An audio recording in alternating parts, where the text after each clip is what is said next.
Ay, tinan nyo naman ang aking asawang are. Ba't ka ako iniwala ng buses? Ano kang ginawa mo sa akin? Kinaman tao are. Anong ginawa mo sa akin? At nawala ako ng buses. Sobra sa bimbang. Nasubra sa bimbang. Wala kang bimbang.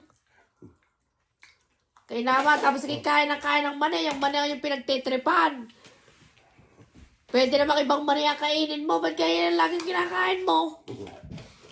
Pwede namang ibang mani. Sarap pa rin. Ah, yun pala, mas masarap pa yung maning iyan. Sarap pa rin medyo.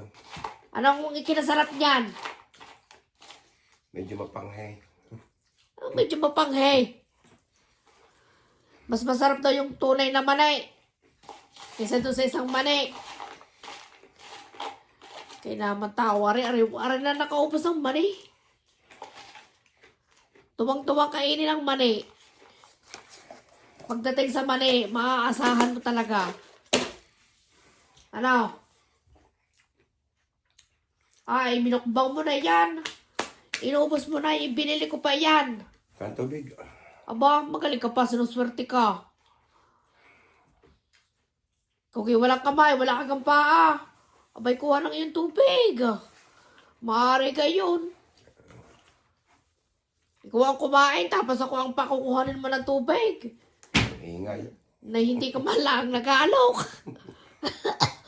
Hanggang umaga na yan, ha? Huwag mo tatanggain. Lagot ka sa akin, sinasabi ko sa iyo. Sobrang ingay. Ay, nag-asawa ka ng maingay, hindi ko magtiis. Eh, dati tahimik eh. Ay, ako'y malatpahan. Ang tayong aray, malat pa ako. Kung ako hindi malat, nakaw! Kaya aking kukuha ng day yan.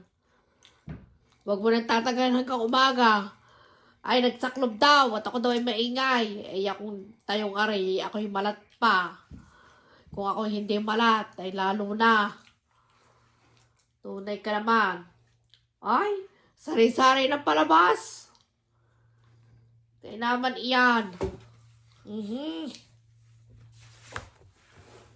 Yung mga medyas na yan, itlagay mo daw sa baba. At yan, sa ikilatyas ka yan. Huwag mong ikalat na, tibagya ako pa natupi. Ikaw naman hindi ka nagtitiklaw. Galing na galing mo. Alam mong pag mga medyas, ay ako hirap na hirap magtupi. Oh, mani na naman. Ikaw na nakaubos ang maning iyan. Hindi na nagtira. Ala, ayaw ko. Tignan yan la. Ayaw ko. Ako tampo na. Kaya naman iyan. Ay. Puro mani na lang ang kinakain mo. Puro na lang mani. Pag sa hilig kumain ng mani. Mainit. Alin pa mas masarap na mani kaysa di yan? May mas masarap pa. Alin? Kapit-bahay. Aba, tunay ka naman. Ikit talagang mga kapitbahay. Yung pang kukainin mo, yung kapitbahay. Kainaman ka. O, tas yung pagkagana ng asawa, sarap, ingod-ngod.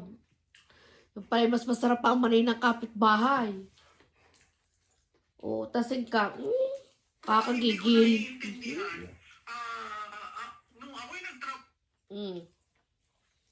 Dumali. Tuwang-tuwa kang ang kapitbahay, ang mani ng kapitbahay. Ang iyong kakainin. Kaya naman na rin si Rude. Tunay ka naman pasikat.